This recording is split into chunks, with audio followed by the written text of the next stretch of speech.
Stealing houses isn't easy. After all, you can't just tuck one of these under your arm and walk off with it. But if you know what you're doing, it is possible.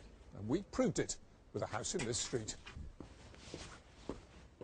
I wouldn't call it child's play exactly, but a skilled fraudster can take control of a house by exploiting security loopholes at the Land Registry. It happened in this leafy suburb of Birmingham.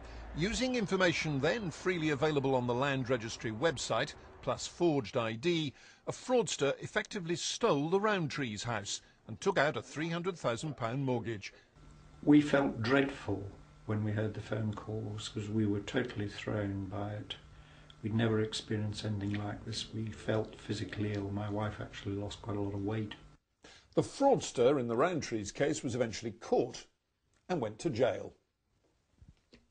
And when the BBC pointed out the loophole, the Land Registry swiftly closed it. But we've discovered another loophole, and fraudsters are exploiting that too. To show what happens, we took this rented property. We pretended to be the owner and we wrote to the Land Registry asking them to send letters to us at a different address in future. The only check the registry makes is to send a letter confirming the change to this address. The owner doesn't live here though, so he never gets the letter. And we're in a position to take control of the property.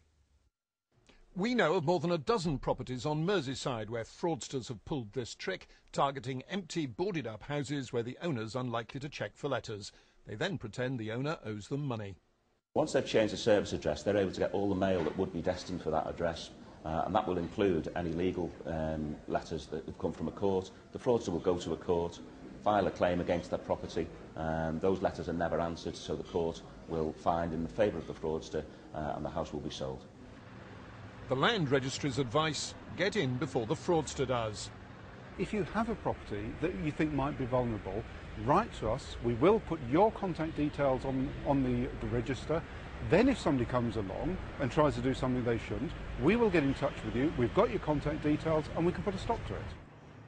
But the Land Registry was alerted to the loophole we exploited nearly a year ago. It still hasn't closed it. Nick Hyam, BBC News.